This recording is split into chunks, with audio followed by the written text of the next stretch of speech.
Hello guys, कैसे हो आप। आपका स्वागत है मेरे चैनल स्टडी बाय सीमा में। तो आज आपके लिए जो मैं टॉपिक लेके आई हूँ वो लेके आई हूँ बच्चों की डिमांड से सूक्ष्म जीव यानी माइक्रो ऑर्गेनिज्म क्या होते हैं वो टॉपिक लेके आए। इसके कौन कौन से भाग है और सूक्ष्म जीव को कितने जगत में कितने भागों में बांटा है उसके बारे में अपनी इस वीडियो में पूरी डिटेल से सूक्ष्म जीव पढ़ेंगे। इसलिए वीडियो को अंत तक देखना और वीडियो को पूरी वॉच करना। लेट्स स्टार्ट करते हैं अपने सूक्ष्म जीव यानी माइक्रो ऑर्गेनिज्म क्या होते हैं। अब देखो, सूक्ष्म जीव है ना, एक साइंटिस्ट था वही टेकर ने सूक्ष्म जीवों को 5 भागों में बांटा यानी इसका 5 जगत वर्गीकरण किया। अब वो 5 भाग कौन कौन से थे? एक था मोनेरा, प्रोटिस्टा, फंजाई, प्लांटी और एनिमेलिया, यानी 5 भाग बांटे। जो 5 भाग बांटे ना, अपने जो प्रकृति में जितने जीव जंतु है ना वो सारे सूक्ष्म जीवों में आते हैं। ठीक है बच्चों। अब इसमें सूक्ष्म जीवों को भी इसने अलग अलग भाग थे। जैसे मान लो अगर अपने बात करें, पक्षी हो गया, ठीक है, प्लांट्स हो गए, कवक हो गया, फंजाई हो गया, एनीमिया हो गया, ब्लू ग्रीन एल्गी हो गया, जीवाणु हो गया, ये जो सारे हैं ना ये सूक्ष्म जीव के अंतर्गत आते हैं। ठीक है। अब ये कौन से भाग में रखे हैं? इसके 5 भाग थे। फर्स्ट था मोनेरा, सेकंड था प्रोटिस्टा, थर्ड था फंजाई, फोर्थ था प्लांटी और 5वां था अपनी एनिमेलिया। एनीमिया बोल सकते हैं, एनिमेलिया। ठीक है। अब देखो, सबसे फर्स्ट भाग है मोनेरा, यानी जो अपना जीवाणु होता है ना, बैक्टीरिया होता है, उसको मोनेरा में रखा गया है। यानी जो बैक्टीरिया हो, जीवाणु हो गया, माइक्रोप्लाज्मा हो गया और नील हरित शैवाल, ब्लू ग्रीन एल्गी, इंग्लिश में अपनी बोले ब्लू ग्रीन एल्गी, जो अपना जहाँ पे ज़्यादा पानी होता है ना उस पानी के ऊपर एक ग्रीन कलर की परत हो जाती है, वो एक प्रकार का क्या है, अपना प्लांट मान सकते हैं उसको।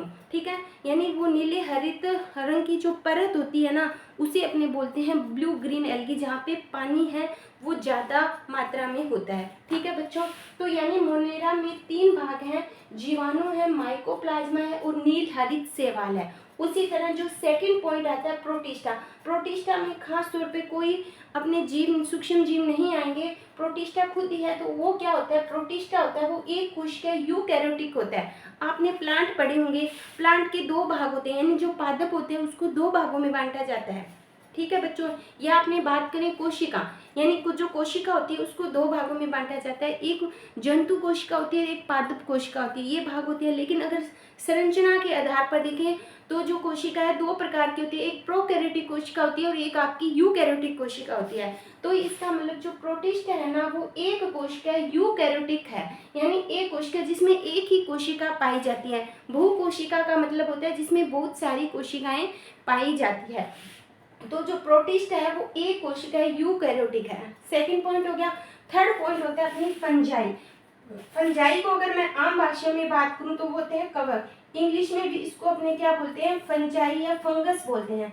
आपने जैसे अपने घरों में रोटियां होगी, ब्रेड हो गया, उनके ऊपर जो वुफन आ जाती है ना वो अपनी क्या कहलाती है? फंजाई, या अपने हिंदी में बोले तो उसको कवक बोलते हैं, आम भाषा में फिर अपने वुफन बोलते हैं, फुफुद। यहाँ पे अपने इसको क्या बोलते हैं?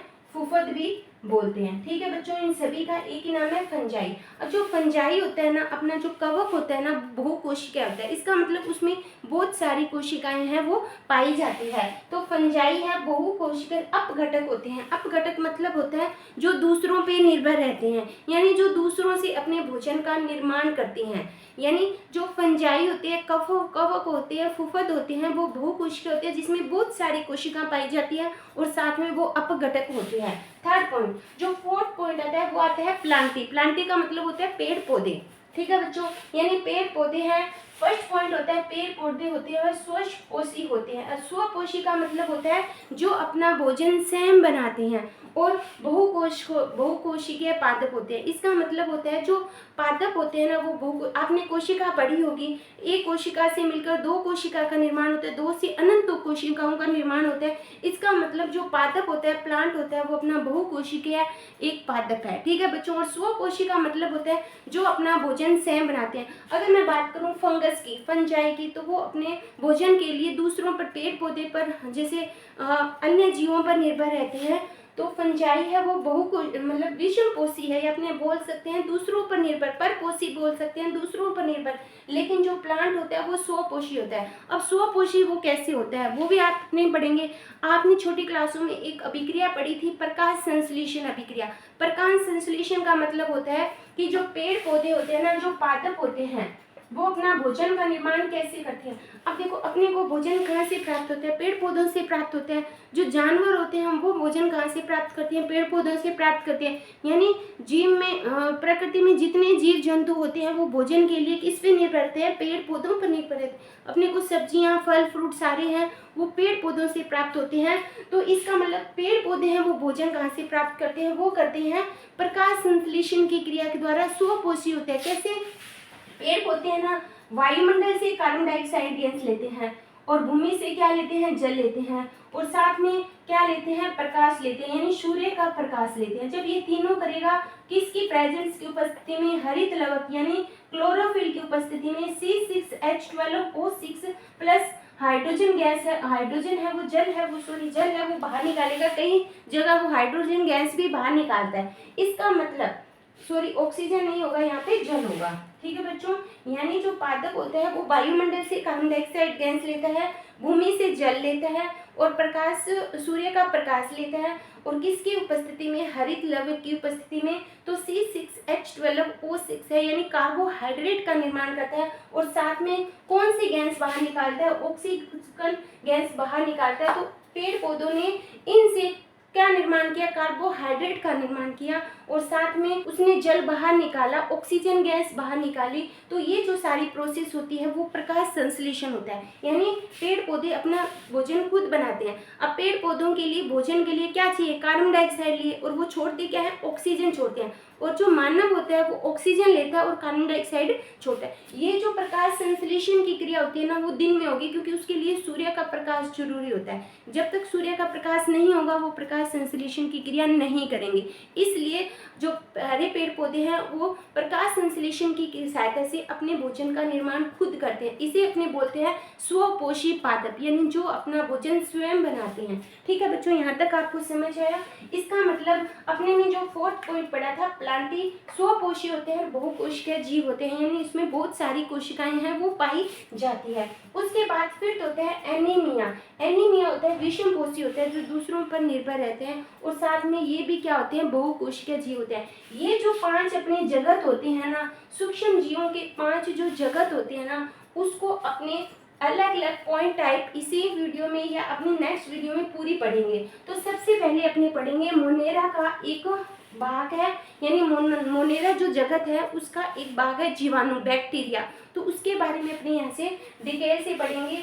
अब देखो यहाँ पे आपने सूक्ष्म जीव पढ़ा है। सूक्ष्म जीव का मतलब होता है बिल्कुल छोटा सा जीव जिसे अपनी नग्न आंखों से नहीं देख सकते, यानी माइक्रोस्कोप की सहायता से अपने सूक्ष्म जीवों को देख सकते हैं, डायरेक्ट नहीं देख सकते। तो सबसे पहले अपने बात करेंगे जीवाणु, जिसे अपने क्या बोलते हैं, बैक्टीरिया।